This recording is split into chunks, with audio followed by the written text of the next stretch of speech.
Welcome to Denby Does Dharma. I have two good doctors with me this morning, their afternoon, Andy Kaufman, MD, and Dr. Tom Cowan. Welcome, gentlemen. Thank you. It's been a long time. Nice to see you. It's lovely to see you again, Andy. We were saying we've just, it's about nearly a year to the day that I first connected with you, and so much has happened then. It's the last 2.5, nearly 3 years, all sorts of crazy has been going on. For those, most people know who you are. Anyone who on the planet who doesn't has probably been living under a rock for the last couple of years. But just to start off with, we'll go alphabetically. Andy, can you just give a little bio introduction of all the amazing work that you've been doing, and then we'll shoot to Tom. Well, I would just say that I've basically been trying to tell the truth about the science related to germ theory, and it's exposed a lot of lies and misconceptions in the pandemic. And I also have been studying natural healing and the true biology and science, and I'm trying to teach about that as well. Beautiful, thank you. And also lots of published peer-reviewed papers in correctional facilities and about mental health and behavioural science and forensic psychiatry. Well, once upon a time, I was an academic forensic psychiatrist, and I had a small research program, and I did some, studies and in sort of social science / medical research. But that actually really helped me because it I became very familiar with how to design experiments, how to do statistical analysis, what is the peer review publishing industry like. So a lot of key information to kind of debunk what's going on now. Oh, totally. And that's what I'd love to get in with both of you, but especially yourself, because looking around at human nature and trying to understand how people are responding as they are is always a big question in this whole, as I call it, I can't say the C word, I call it the spicy flu circus. So welcome to you. And Tom, you were in the Peace Corps. I didn't realise that when I was doing my research. I discovered that little bit of information alongside all of your medical acumen. Can you fill us in about briefly what you've been doing? In the Peace Corps or lately? Both. Well, of course, obviously, divine intervention, divine being work that you've been doing. Yeah, well, in the Peace Corps, I taught gardening in Swaziland. Having went over there just to show you how much I knew about gardening, I was sent to this place to start a garden, and this other guy who was essentially a refugee from conscientious objector from what was Rhodesia at the time, and he had this beautiful biodynamic garden in his backyard, and I walked in and said, "What's that?" And I pointed at an onion, and he said, "And you're here to teach gardening?" And that was a turning point in my life, because I could either say, "Oh yeah, well I just wanted to see if you knew what that was," and kind of fake my way through it, or I could say, "You know what, Chris, I don't know anything about gardening. Why don't you teach me?" And that's luckily what I had the sense to say, and he basically taught me how to garden, and I've been doing it ever since. Fantastic. And you've got Dr. Tom's Garden now as well, where you're selling all amazing supplements and products and advising on natural health. So this is what I love about you two. Amongst all the other doctors and medical speakers that are out there, especially in the freedom and the truth movement, there's a lot of, this is my own personal experience, I'm not having a go at anyone personally, but there's a lot of hype, and there's a lot of just a lot of marketing and a lot of showiness. And I always really enjoy both of you down to earth, and you're just succinct and to the point, and there's no fluff about you. So I really thank you for that, because, you've got the evidence and you back things up, you back up with what you're saying rather than just getting all, there's no big da, da, da, music in the background or anything like that. So thank you. Really important. As you both mentioned, the germ, let's start with that, the germ theory and the terrain theory. And I am a self-confessed, like everybody, grew up on a diet of the germ theory. That's just what we were taught at school. So, and that's, for me, that's where a lot of my research, and I think, Andy, you and I spoke about that a year ago, was like, how do you start to speak to people and get them to try and understand what they've been taught for so many years and indoctrinated in actually isn't what the situation is now, and having that discourse. And I think the theme for today, from my own perspective too, is the three main points is that when we're talking about the spicy flu, first of all, and I know both of you gentlemen also have been speaking all around the world about this for quite a few months. It doesn't exist. We can't get sick from one another, and health is an inside job. And for those who are watching and listening who aren't sure about what germ theory and terrain theory actually are, I invite you, Andy, just to give us a quick layman's terms explanation, because I find that really sort of is a good starting point when I'm speaking to people, at least, to get their heads around it. Absolutely. And, I think also we have a unique and really important opportunity, because our current healthcare system has been crumbling over the course of this pandemic and changing really what it does. And so a lot of people are very dissatisfied and they're looking for alternatives. So if we can teach people or expose them to the, kind of treatment approaches based upon terrain theory, that is what's really going to move people, because what happens is that people recover from serious illnesses. And I don't mean they just feel a little bit better. I mean they fully restore themselves to health. And that's what's really going to drive this. But essentially, germ theory is the theory put forth in allopathic medicine. It's attributed to Louis Pasteur, that says that, microscopic organisms or particles, in the case of viruses, are out there and they're just waiting for their opportunity to invade us and make us sick. And it's a us versus them mentality. And then we can go to the white-coated priests and obtain the miracle potion in the form of a vaccine or an antibiotic or chemotherapy or whatever. The only problem is that the outcomes are not very good with those approaches. And the other thing is that when you look at the fundamental experiments that were conducted to try and prove those theories, you see that they actually didn't get the results that they were supposed to get. And yet the theory has been perpetuated because of a number of reasons, but, notwithstanding the commercial success of pharmaceuticals and vaccines. Terrain theory is almost diametrically opposed, because in the terrain theory, the role of the microorganism is a supportive role where they are essentially nature's recyclers. And so they break things down so they could be reused by biological systems like plants and animals. And that the cause of disease is related to the milieu, the environmental quality that surrounds the organism and within which it exists. So that if it's contaminated by poisons, or if it doesn't have the right materials that it needs to form itself, or if it's bombarded with some kind of radiation that's toxic, then those things are what actually puts the organism out of balance and results in a disease state. Yep. Tom, would you like to add on that?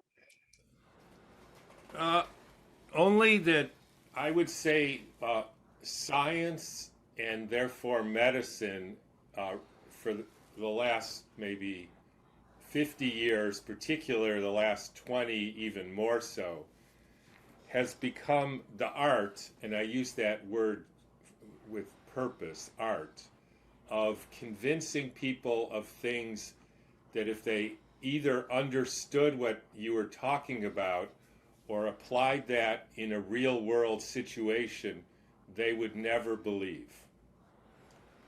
So an example is if you went away for a week and you came home and your house was blown to was in a rubble, and somebody said there were gremlins, tiny gremlins that ate your house, most people wouldn't believe that, or at least they would say, "Can you show me the gremlins?"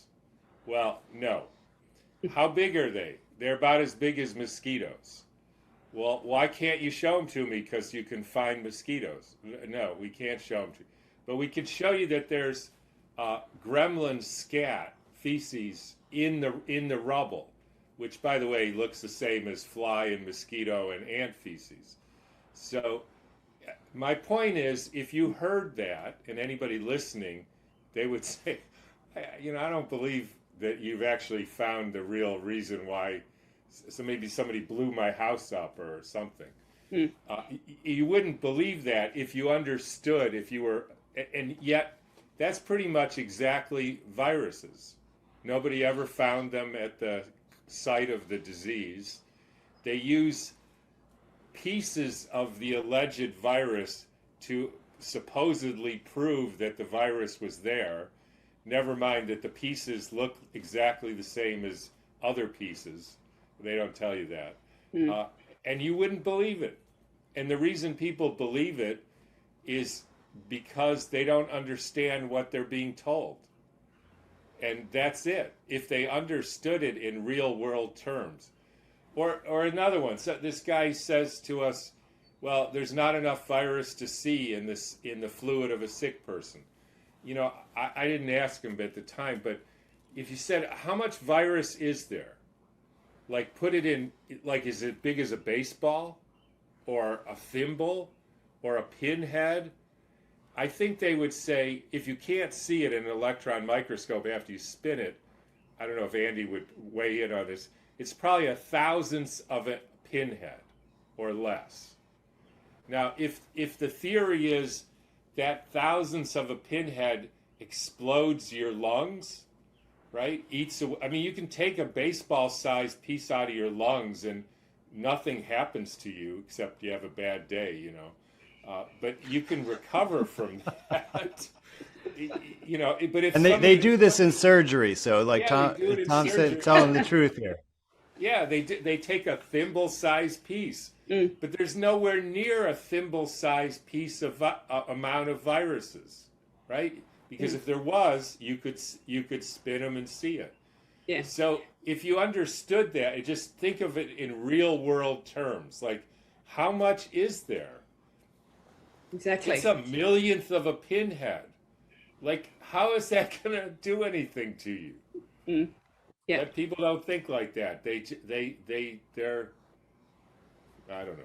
Well, we've been conditioned, as you guys well know. We're very brilliantly evil genius of conditioning us for a very long time. So, you know, the fear of people not know the invisible thing that's going to attack us from out there. And I've heard both of you speak about the fact, as you just mentioned then, Tom, that there are no such thing as viruses, bacteria, fungus, parasites, immune system, even antibodies. So, I mean, we're asking people to just like completely open their brains and challenge. I didn't say there's no fungus or bacteria. Sorry, I'll take that out. But I had a friend asking me, so the antibodies in the immune system, are all these, you know, herpes and Zika and Ebola and these other things, and the big HIV, of course, these are all imaginary, or these are all experiences that, you know, your internal terrain is not functioning the way that it should, and there are these other things from the external environment that are influencing that biome. So I get asked this question all the time, and I can only imagine how many times you guys get asked this. But people, when I say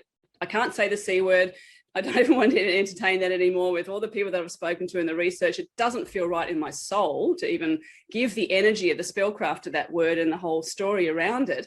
But people still come back saying, but they're getting sick. What are people dying of? Can you explain that? Something. That's not a virus. Okay. I mean, that's incredibly sloppy thinking to say, oh, you got sick, it must be a virus. I mean, serious. Like this guy on the Corona committee said, how do you explain that you get bitten by a rabid dog and you might get rabies? First of all, I don't know if that's even true, but let's say it is. Are you sick? Not you, but is he suggesting the only thing in the bite of a dog, a rabbit, a sick dog, is a virus? I mean, that is completely nonsensical, irrational thinking, because there's obviously proteins and enzymes. In fact, the only thing that you can't find in there is a virus, right? You can't find a virus, but you can find a lot of proteolytic, I think, you know, dogs eat protein, they digest all kinds of stuff. And there's fear and, you know, the whole thing. So to say that proves it's you know, to me, the best, first of all, a nice one is HIV, because everybody believes HIV causes. So ask them, tell me the steps of who and how they showed HIV exists and causes AIDS. And here's the thing.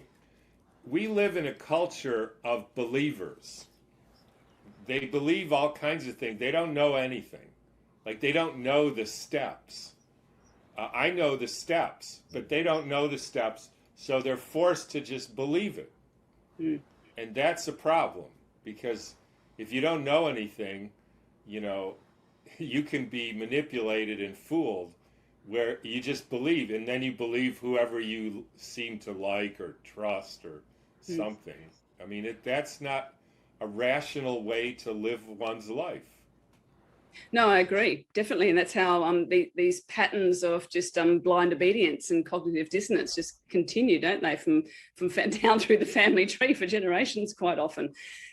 We're noticing an escalation of cancers with these injections, for example, as well. So I'd love to get your take on what, through the terrain theory lens, what cancer actually is as well, because that was one of the first things, and I think we would have spoken about it a while ago, Andy, as well, but when I first heard the C word, I instantly just felt, oh, this is meaning there's going to be a lot of escalation of cancers, and I wasn't quite sure how that was going to manifest because the big V wasn't introduced at that time. Can you address that? Well, I think actually this would be a good question for Tom because he wrote a whole book about it. But let me just say that I'm not aware of any rise in cancer, and we have to be, you know, very careful looking at any epidemiological data because they have really, you know, misrepresented many things. I'm not saying that there's not an increase in cancer. I'm just saying that I have not become aware of it or seen the primary data myself. But if you look historically, I think that it's fairly compelling that a lot of the research that has been done over certain government programs, like things done at Fort Detrick and a lot of vaccine research related to the war on cancer is really about how do we cause cancer with vaccines, but in such a way that it's not obviously attributable to the vaccines. And because if we look back historically, we saw hardly any cancer really before the 20th century and the era of modern allopathic medicine. Yeah, and it's a really good point too to know. I mean, who knows what sort of data is going to come out in the next couple of years? But when I say that, it's like through my own clients and my friendships and my connections, I hear these sort of, you know, it's word of mouth that people are saying that, you know, they're getting sick with things. And Dr. Tom, so was that in the contagion myth? I mean, I know you've written 6 best-selling books about these sorts of topics. Can you explain the cancer thing, please, then from the terrain theorist perspective? Yeah, I mean, I don't know. I like Andy, I don't know that there is, so I can't say that. But I mean, it's all very simple once you make one switch in your thinking, which is the things that we erroneously call diseases are actually the body's therapeutic attempts. So I've said, you know, 1,000 times, you get a splinter in your finger, you make pus. We call the pus an infection, but it's really a therapeutic attempt by the body to get rid of the splinter, right? That's obvious. So same if you breathe in debris or your lungs get injured by, could be a lot of things, then you make mucus to dissolve and excrete the debris and the dead cells, and we call that bronchitis. Now, if you don't let that happen because you don't understand medicine, then you accumulate more debris, more toxins over the years, and then your body does a brilliant strategy, which is to store it in a collection vessel. It's the same if you put a bunch of garbage in your house, you might get a garbage can, and you put the garbage in the can, and we call that a tumor. That's a method of collecting the garbage. And you could see then that, you know, taking the garbage can out might have some temporary relief, because then you don't have the garbage. But that's not the problem. The problem is you've got garbage. So if you don't know the problem, you keep putting more and more garbage in, including chemo and vaccines and glyphosate and bad food and you name it, you know. And then you don't have any room for garbage cans anymore, so you put it in your living room and then in your kitchen and then the bedroom, and then you can't live in your house, and we call those metastases. And then you die. Yep. And so and you can see that exactly that's what happens. You just build up more. So do vaccines might do it? Of course, because they're just injecting you with certain kinds of poisons. I'm not sure actually even what's in there. I mean, it's amazing to me, if you went to a restaurant and you said to the waiter, what's in this thing I don't know what's in it. And then you see people getting carted out of the restaurant puking, like you see in these lines of people waiting for their shots. And some of the people are being carted out in stretchers. And then the people still line up to go in there. And I mean... It's interesting, isn't it, to witness the creatures of habit we are. So, I mean, is it possible then to have a blend between germ theory and terrain theory, or does it have to be one or the other? Is there some way that these two theories can actually cross over, that we can feel, in the spirit of being inclusive and not wanting to cut off anybody's perspective to what they believe in? Is there a way to do that, Andy? Well, Denby, there's just really no evidence to show that germs cause disease. Now, there are, some cases that maybe challenge the thinking on this. But in those situations, what we really have is that the microorganisms themselves are being poisoned. So, for example, there's a condition known as pseudomembranous colitis, or C. diff is commonly referred to. And it's a very serious, even a life-threatening condition that causes uncontrolled diarrhea. And it really only occurs in people who have been hospitalized and have had antibiotics and have a lot of devices connected to their body, like catheters and IVs. And what happens is that the antibiotics essentially kill almost all of the normal bacteria in the colon, and they leave one particular species behind, which is this Clostridium difficile. And actually, this normally lives in our colon when we're healthy. So it's not something that invades from the outside, and it doesn't cause a disease because we're not sick and we have it all the time. But after virtually everyone else is killed in the colon, it's left behind, but it's been, aggravated because we've basically almost killed it as well. It's barely survived. And so now there's no community, there's no competition for resources, and there's an adverse environment. And so it grows in such a way that actually it helps with detoxing the colon, but it forms a pseudomembrane and a lot of inflammation, and it can lead to a fatal outcome. But this is because we've poisoned the terrain of the body with these antibiotics and other procedures, and have essentially created this condition. Now, there is one more natural condition that can often be confusing to people, because we know that, I've called microorganisms nature's recyclers before, and they're often referred to as saprophytes in that function. So any dead material, they break down into its constituent elements. And, we see this as the formation of humus on the top layer of the forest floor from all the leaf and plant matter that drop, right? And we know, though, however, that when microorganisms decompose animal flesh, that they create foul-smelling and nasty things, and it's their waste product, right? And, we've seen this, we've smelled rotten meat, right? We know if we ate that there would be poisons in there, and essentially those are the waste products, or the feces, if you will, of those microorganisms. Now, sometimes part of our body dies, but it's still attached to the rest of the body. And this can occur, with frostbite, with a crush injury. If you fall asleep for 3 days and lay on your arm, right, it could happen. And that does happen sometimes with drug use or things like that. So essentially then, so let's say, it's the tip of your finger that gets frostbite, and then the tip of your finger actually dies.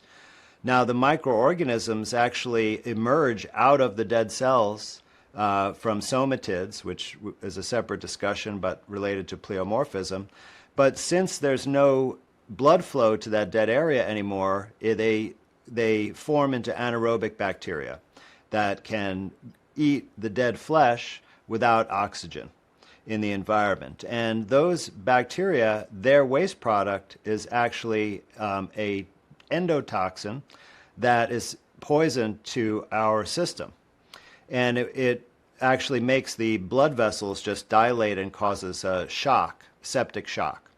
So that's why we have to amputate if part of our body dies and it's still attached to us, because if we let that decomposition go on, that waste product of the bacteria will leak into our blood in the healthy tissue next door and then poison us and potentially kill us. But if we just amputate and take off the dead tissue, there's no problem. So this is not anything being caused by the microorganisms, but it can appear to be that way. It's caused by the initial insult, either the frostbite or the crush injury. Right. It's just logic, isn't it? Really, it just comes down to thinking, taking a moment to breathe. Well, it's like Tom said, you have to know the steps. You have to know the steps, exactly. Well, let's talk about the steps just for, to basically let's just put this to bed, because this conversation has been circulating for so long.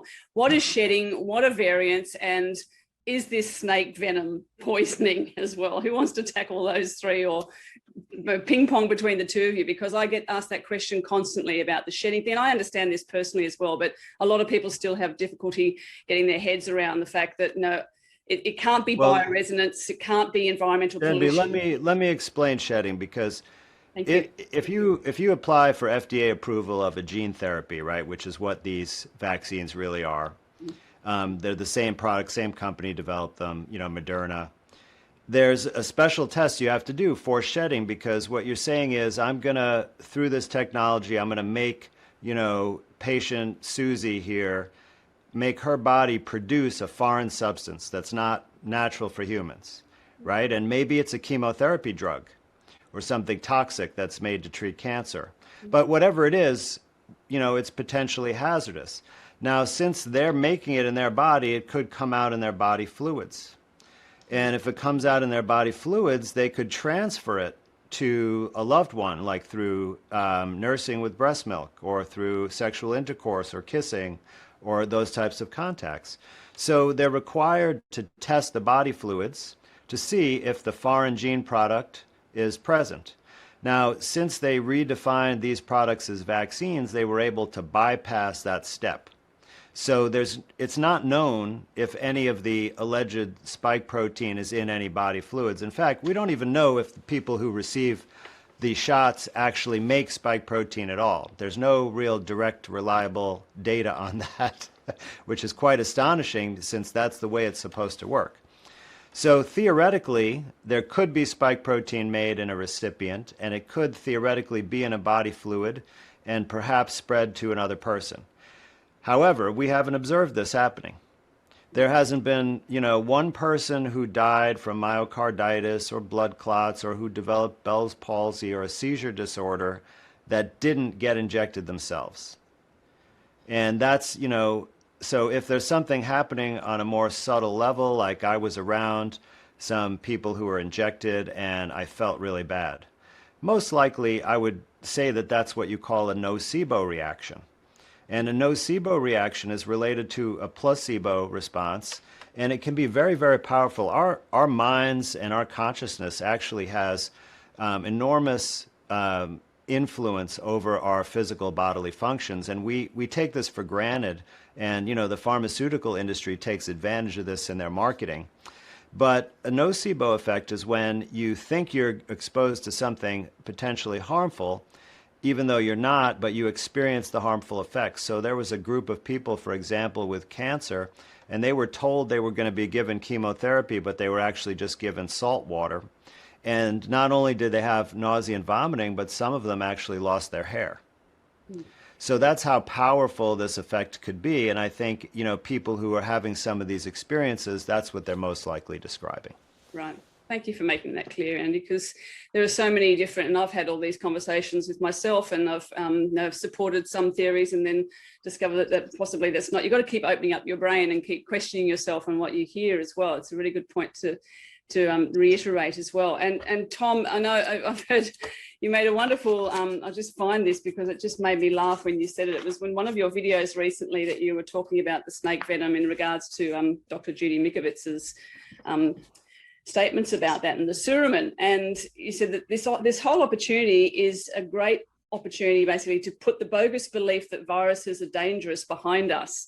And I love that because it's so true. We have an amazing opportunity despite all the crazy that's going on and all the conflicting evidence and information and what people are saying and what many learned wonderful doctors around the world, and a couple of them, as you know, Andy, I've interviewed, Dr. Northrup and Madej and Dr. Peter McCulloch, and amazing people and doing incredible work.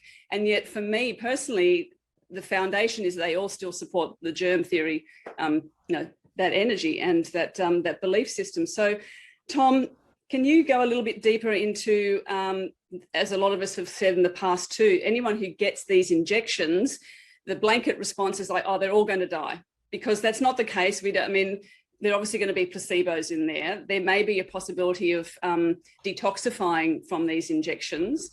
Some people's systems just may not respond to that. But given the plethora of adverse reactions, which from my understanding, traditional injections would usually have maybe one, maybe two side effects from them. These vaccines or these injections have hundreds of responses from people, including death, of course. What do you think is actually in them? Is it possible to detox from them? And are we correct in saying that everybody that takes these things is basically got a death sentence coming or not? I mean, the real problem here is, again, I always like to put this in other terms, because if you stick with vaccines and so-called vaccines and quote science, people get confused. But if I said I have a new way to make pencils, they're better pencils, and I want you to invest $1 million in my pencil operation, most people would say, well, either no, or they'd say, let me see your pencil. And I say, no, I'm not going to show you my pencil.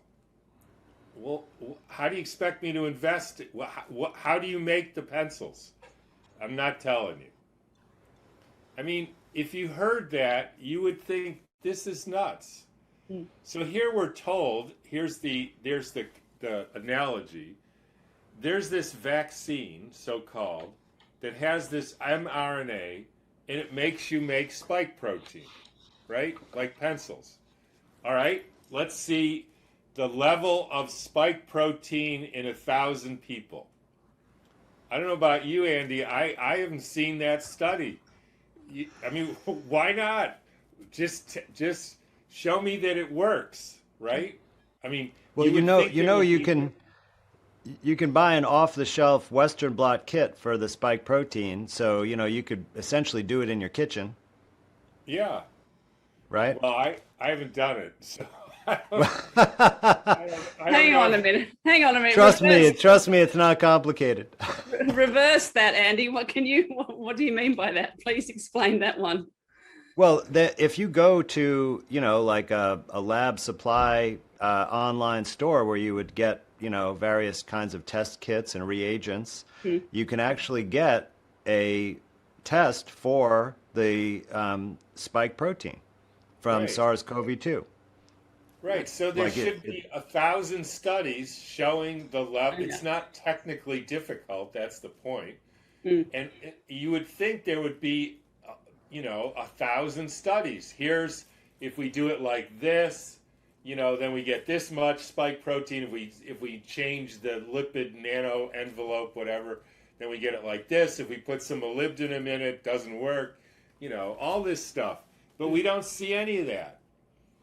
And they don't tell us, how they make it either, a little bit. But we don't really know even what's in there. Right. How do they get the mRNA inside those, envelopes? I have no idea how they do that. Right. And do they put anything else in there? Some people say there's graphene or whatever. I mean, I don't know. I mean, they show you pictures, but they might be, artifacts or fakes or something. It's hard to know. My point is, it shouldn't be up to Andy and me to figure out what's in these things or whether they work. I mean, what do we know? We're just like two guys, you know, whatever. This should be like the government or the I mean, not that I think government should, you know, do anything, but if they were going to do something, they would say, all right, I want to see these studies. So anybody who says, oh yeah, I know how to detox from this, they better know exactly what's in there and how it works and what it does. And I can tell you they don't know that. In which case, what is their evidence that, you know, I mean, I'm all for drinking pine needles, you know, but I don't really know if it detoxes the spike protein. I mean, we don't even know if there is a spike protein, you know, being made in you. In which case, it's, you know, and people get into this stuff, which is, you know, and then they scare people like you're going to, by the way, I don't know if you've heard this, Andy. I heard, this is a rumor, so I probably shouldn't say it, but I heard somebody went with a friend to the hospital to get, because they had diabetic ketoacidosis. And the nurse at the hospital said, everybody who gets admitted has to take a blood thinner, injectable blood thinner. And she said, why? And they said, well, because we're seeing a lot of clots these days. So apparently, in Albany Med, every single admission gets, you know, subcutaneous heparin. Yeah. Wow. I mean, I don't know that that's for sure true, but I wouldn't be surprised. I mean, I remember talking about heparin years ago, you know. I wouldn't be surprised at all. Well, you listen, you know, I had a family member who was put on one of these blood thinners for an incidental finding that was totally unnecessary, and it ended up resulting in their death later on. Yeah. You know, because they had a coughing fit and ended up essentially asphyxiating on their own blood. It was a horrible, horrible thing. And I, you know, I really am concerned about this, Tom, if that's really the hospital policy, because that means that there are going to be people dying of bleeding events. Yeah. That's terrible. They love heparin because they say, oh yeah, well, heparin's fine because if you bleed, then you just give them vitamin K and it stops. But that's not only so if you easy. know they're bleeding. Yeah, you have to know they're bleeding first. I mean, yeah. But so you know, is everybody going to die? No. I mean, and a lot of people are apparently getting nothing, and there's batches that seem to be horrible and batches that seem nothing happens, and they send the bad ones to 40 states and they send the good ones to one state. I mean, this is no way to run a world. No, exactly. That's the statement that encapsulates everything. And the story, the narrative has changed so much from the very beginning. Certainly what we were fed here in Australia through the mainstream media, which, you know, I threw my television out a couple of months ago, so I don't even have one in the house anymore. But it was, first of all, it was like this deadly disease that you can catch, and you've got to just separate yourself from everybody. So reiterating the fear vibration. And then it was like, no, okay, so if you catch it, then if you get it a second time, then it won't be as bad for you. And then when they introduced the V, as you guys know, there was no talk about preventative medicine. It was all just that the V was, the injection was the only thing that was going to save the planet. So everybody had to go and take that. And you and I, all of us know exactly what's behind that dialogue. And now people who have had 3, and I know some people even in the health industry who have taken 4 of these shots, which I'm still trying to process because I know these people personally, and they're still coming back from a holiday, or, you know, it's going into winter here now, so it's pretty cold, and it's seasonal purging, as we know, and they're saying, oh, well, I've got the C word now, even after that. So my brain just keeps spinning around, as I'm sure yours do too, about trying to unpack the information for people so they can see logically how the narrative has shifted. And then again, this is with the psychiatry aspect of things. Andy, I'd love for you to share what your perspective is on this, like the cognitive dissonance. And then at what point, like you guys have spoken to people all around the world, non-stop sharing your information. You've got a good feel for the general consensus out there amongst your peers, the medical profession and the health profession as well, and then just average people. Are we any closer? Like, have we reached the peak of cognitive dissonance yet? Or do you think there's going to be another phase? When is this going to stop? Well, cognitive dissonance only really affects the people who are aware that there is injustice and fraud going on in the world, but they have dissonance when they want to look deeper at a certain issue that is, has a relationship to their personal life in some way. So that's really, a lot of people are can look at this as, COVID is just a crazy thing, and like the government and the drug industry went crazy with corruption and greed, but in every other sector and every other part of our life, everything is fine and hunky-dory, and once we get past this COVID thing, right, it'll be all good again, and I'll go back to work at my 9-to-5 job or whatever. And so those are the people who have the cognitive dissonance issue. But actually, in the beginning, you said that we were recognizable, and that may be true to your audience. But out in the general public, I mean, we're not really known because the information we put out is highly suppressed and censored. And most of the people out there are in a state that you could call a mass delusion, that they have, developed these strong, fixed beliefs about what has happened the past couple of years that are not based on reality, but have an emotional, transaction that goes with them. That they had this anxiety, due to living in our modern world that was all focused on this one, fear-inducing entity, which was, the fake virus, and all of the tyrannical policies that were put out by the government actually provided relief from that fear. And they essentially became addicted to that, paternalistic figure providing the relief from the anxiety, such that they're unable to consider logic and reason.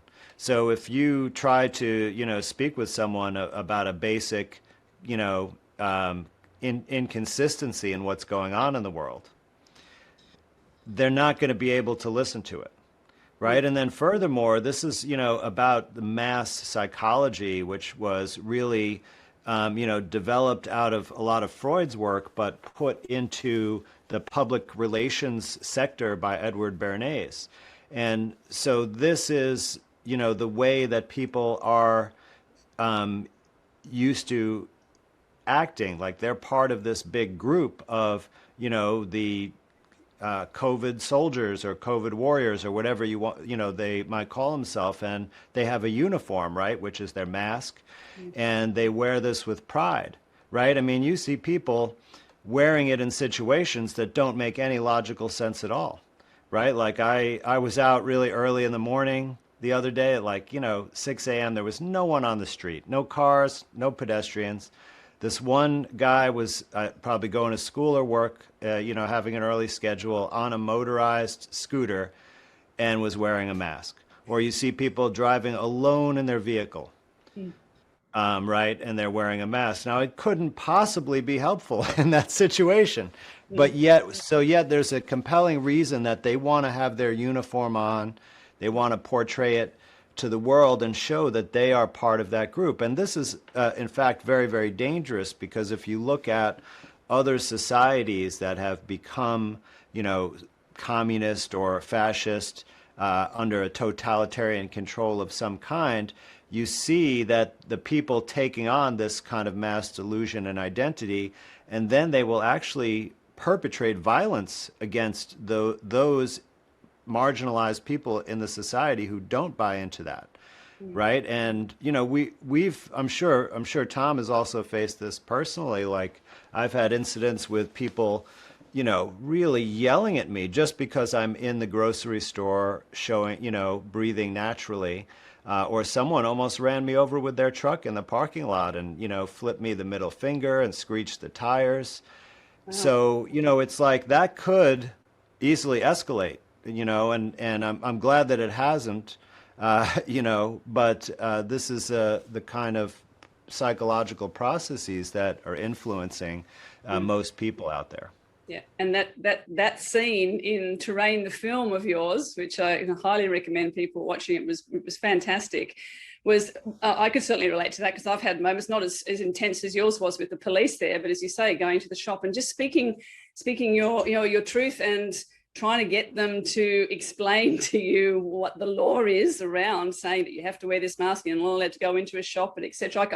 I was sweating watching you, Andy, because I could feel that you handled that very well. And that's again, where every time we go out into the street, where even in my sleepy little town here on the northern beaches of Sydney, there's still those people who it makes them feel safe and it makes them feel comfortable. And we have to just keep, I believe anyway, practicing deeper levels of compassion, but also this is leading us further down, to the slaughterhouse, much closer.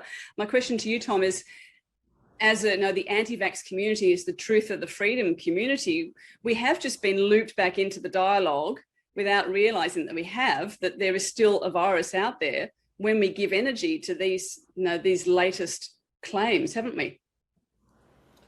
Yeah, I mean, somebody sent me, a bunch of people sent me because it's always mixed with things that are appropriately worrisome. So, and again, I don't know much about this, but the World Health Organization has proposed something that they're going to, I don't know, do something nasty. Pandemic treaty. Yeah, that's it. So the argument against that, the first argument was, they didn't tell us until December 2021 that the virus was airborne. I thought, what the? Are you serious? That's the best argument we have in the, quote, freedom community, anti-vax community, world leaders, that the reason we should oppose the pandemic treaty is because they forgot to, maybe they knew there was no virus, so they didn't tell us. I mean, I don't know, but I'm not worried about them not telling us that the virus was airborne. And then there was something else in there, which is, and you think, this is bizarre. What's really bizarre to me is, if I was a world leader or a potential world leader, and somebody said, okay, this is the issue. The issue is frogs. And that's why they're changing the whole world, because of frogs. My reaction would be, I would get people who think frogs are bad, people who don't think there are ever frogs, people who think frogs are good, and I would question them until I understood their argument. And I would repeat it. So you don't think there's frogs, here's your evidence, did I get that right? And I would make them stay on the phone or whatever, until I was convinced that I understood the argument. Doesn't mean I believe it. And then I would get the guy who thinks the frogs are bad, and then the guy who thinks they're no big deal, etc. At the end of that, I would start looking into which of those two makes the most sense, right? That's how I would do it. And it's not a peripheral issue. So you take this thing with viruses. So these people know that the world leaders, that there's some people think it's horrible, some people think it's lab created, and a bunch of people who all know me, that he doesn't think there's a virus.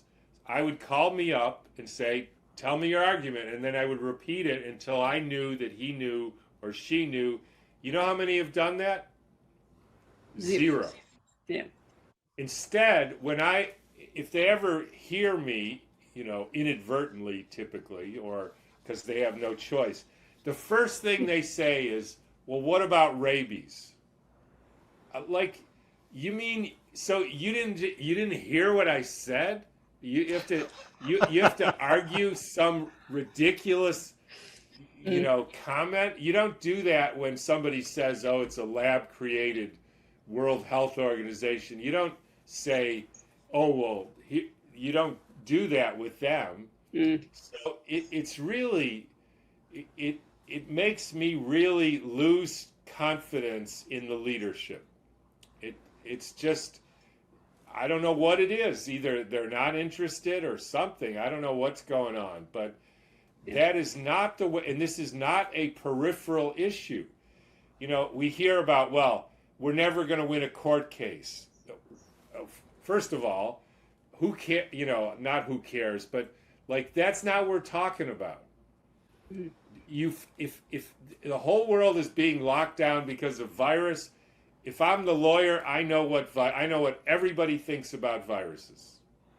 Period. I'm not letting anybody out of here until I know everybody's story. I'm sure Andy's the same way. You got to know what everybody thinks, and then you make your own decision. Well, you know, that's how we got to this point, and it's important actually to always maintain that perspective, not just because, you know, once you maybe uncover a few mysteries, right, and debunk a few theories, you might kind of get cocky and say, well, okay, so everything must follow this pattern, and you know, you have to be very vigilant and realize that you have to look at all the evidence. It's important to, you know, even know the theory that's totally wrong, and it shouldn't be that hard to figure out, you know, where it goes astray. But unfortunately, what we've seen is not only the average person, not only the leadership, right, not only the leadership of the, you know, anti-vax community, but actually scientists themselves just ignore evidence that's right there in their face that disproves clearly very popular theories, and yet the theories stick around for decades and even centuries in some cases. Yeah. No, I was sent an example today.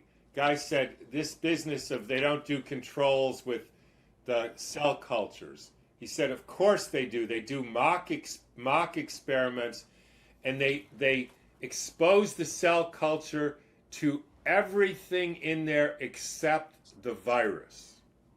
That's what he said. Yeah, right.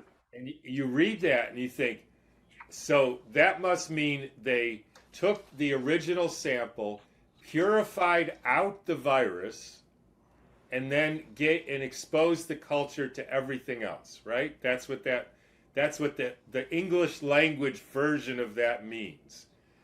But I can tell you there is no published paper that's anywhere near that. So the question is, why do they say things like that? Do they not understand the concept of, like, I threw this bucket of stones and ping pong balls and gravel and muck at you, and that's throwing the ping pong ball at you?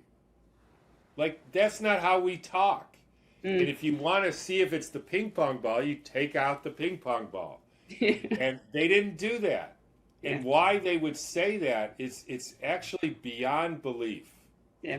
Well, you have to take yourself to another level of insanity or switching your brain off, definitely, to try and even align with that. When you're talking about that, Tom, I had this thought the other day. You know, we've been taught to disinfect everything, you know, ourselves, our environment, to be clean, to get rid of nature's germs. Like, we've been taught for a very long time to fear nature. And I was just thinking, even the word purified is kind of contentious, really, in a way, isn't it? Because is everything in nature sterile or hermetically sealed, or, you know, my understanding of the whole creation system and the microbiome is that it's comprised of myriad organisms and all sorts of bits and pieces that we actually need, as you both have said, in relation to the terrain theory, to stimulate our natural processes. So the whole thing about even having to purify this virus and then identify it, and the whole, is it Cook's or Cox postulates that you mentioned in the film, Andy, as well, like that whole process of what they're supposed to have done, which apparently they haven't as well.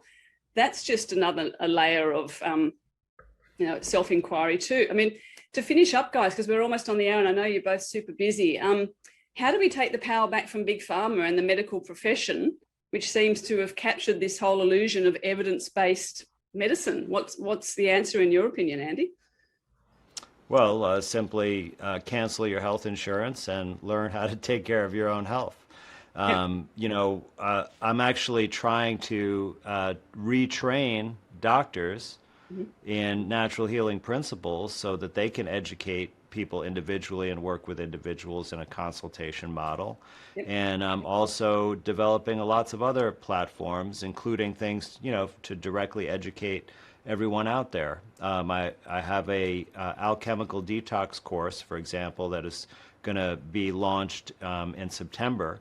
And, that's the kind of thing that if someone goes through and learns all of that material, they'll actually be able to custom design their own treatment for themselves and their family members if they suffer from an illness or some other kind of insult. So I think we have to become empowered. We have to divest from this toxic, deadly system and, start looking to other areas to learn.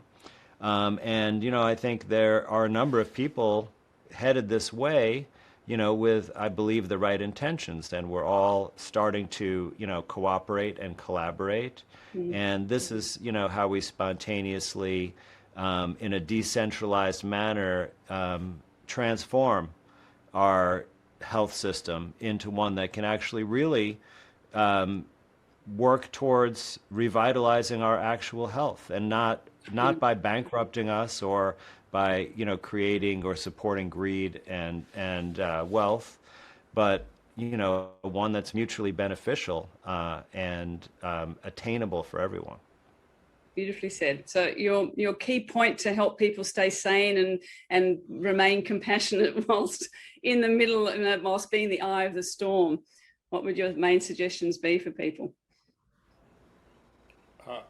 For me, it's at some point you have to realize it doesn't matter what they do or say, whoever they is, because even getting involved with them it will sap your energy. So you just focus on creating the life that you want and the health that you want. Do everything you can to find out what that means, and that's all you can do at this point. Right, Tom, because one of the questions that a friend was asking me to pass on to both of you was, how do we start to talk to our friends and our family and to people in general when we come across them, when the opportunity arises, who've been taken in by this whole medical chicanery? Like what sort of dialogue do we use? Or do we, as you both say, just keep focusing on, yourself? If they want to learn about this, they'll come to you. Yeah. Because they know that you're an outlier. You can't really talk to them unless they come to you. That's the only way it's going to be fruitful. Yeah, you're true. And let's just hope that people start to slowly become more empowered around, as I mentioned at the beginning of this, the preventative medicine, and focused more on living in alignment with nature's principles and the principles within their own body, rather than manifesting disease, because we're all guilty of doing that, of manifesting this disease within ourselves, and looking at our emotional trauma and our psychological issues and all those things that contribute. To finish up, guys, I know you've both got your podcasts, and you've done a lot of podcasts together, the True Healing Conference that you've done together, and your products. I wanted to ask you, because it looks like you're both selling this one, and Dr. Tom, you've got your Dr. Tom's Garden as well, the Analemma water wand and the Shilajit Mumijo. I know I pronounced those wrong, Andy, but can maybe you can explain the one that I pronounced the worst, Andy, and then Tom, you could do the water wand for me, please. Sure. Yeah, the Shilajit Mumio is the most natural form of a comprehensive trace mineral supplement. It's essentially this black tarry substance that's from a decomposed forest, and it has about 50 or more minerals conjugated to fulvic acid, which is just the way that plants take up the minerals from the soil and utilize them in their own structures. And this is because of modern farming practice. All of these minerals have been removed from our food supply and not replenished because they can still get their yield without them, but we're missing it from our nutrition. So this is the one thing that I universally think that people should be taking, because there's essentially, unless you grow your own food and put your own minerals in it, there's really no way to get these trace minerals. And Tom mentioned one of them before, actually, molybdenum. And these metals or minerals are cofactors for proteins and enzymes in our body. More than half of our proteins are metalloproteins, where they need a metal to function. And when we're deficient in the right metals, they'll even sometimes substitute toxic heavy metals like lead even, but it doesn't work as well. So, for instance, an enzyme that's involved in detox that many people might have heard of, superoxide dismutase, it's an antioxidant enzyme that quenches these superoxide free radicals, and it requires these trace minerals, things like manganese, in order to function properly. So that's why I chose to, sell that as my only current product. Although I will be adding some new things, and then we collaborate with Tom to offer it through his store as well. Great. Have a look. Thank you, Andy. Tom, the water wand. I know you talk a lot about the structure of water, the importance of that, and the integrity of it. We're water beings, and that's really what we should be also focusing on as well. So what's the water wand? Is it something you put into a glass of water and it does something, or is it something that you can... It's a quartz crystal tube that has this mother water in it, which is essentially highly coherent. So you expose other water to it, and it essentially transmits some sort of signal, and it makes that other water more coherent. And whether we, quote, believe that or not, you can actually see pictures of it, and you can expose plants to that water or regular water, and it clearly does better. So, what's one of the problems with science is like I used to water my strawberries with this shower head that makes coherent water. Mm-hmm. And so I did it by dividing the bed in half, and one bed was, one half was twice the size, and the strawberries didn't rot. And so there's ways of convincing yourself, or experiments that show the biological effect. The problem that we have is then people say, well, I don't understand how that works, or I think that shouldn't work, therefore it's not true. But you can see, that's a problem of detection and measurement. And we've got it backwards. You should just do the experiment, see what you get, whether you can explain it or not. And that's where that water wand comes from. People drink it, do better. Yeah, that's great. So all these products can be found on your website, Tom, and your supplements as well. I went through the other day. You've got all this dairy stuff going on, and the meat, etc. Yeah, we've got all kinds of stuff. Fantastic. So can you just share how people can reach out to you? It's drtomcowan.com and drcowansgarden.com. Fantastic. And for you, Andy, you've got Medicamentum Authentica. I wanted to ask you about the logo. Like, I love that. What's the, did you design that yourself, or what are the symbolism in that? Yes, well, I collaborated with an artist friend of mine, and so Medicamentum Authentica is the Latin for authentic medicine, and since Latin is a dead language, the meaning never be subverted like it can with English, like we saw vaccine being redefined recently, for example. And, it's because I represent the truth in medicine and biology, and that's how I chose, that verbiage. And the symbol itself, you see the wreaths around it representing nature, but the symbol actually has the consonant letters from Medicamentum Authentica, and that's one classic way of developing a symbol. And the purpose of it is that sort of subconsciously it conveys the energy of this authenticity, and so that's how I came up with it. But you can certainly find out everything I have going on from andrewkaufmanmd.com. You can order the film and learn about my film at terrainthefilm.com, and then I have a subscription service with tons and tons of resources at truemedicinelibrary.com.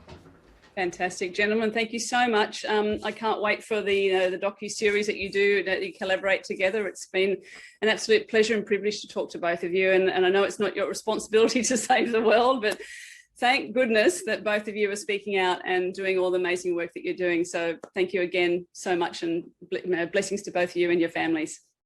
Okay, thank you, Denby. Pleasure. Bye-bye.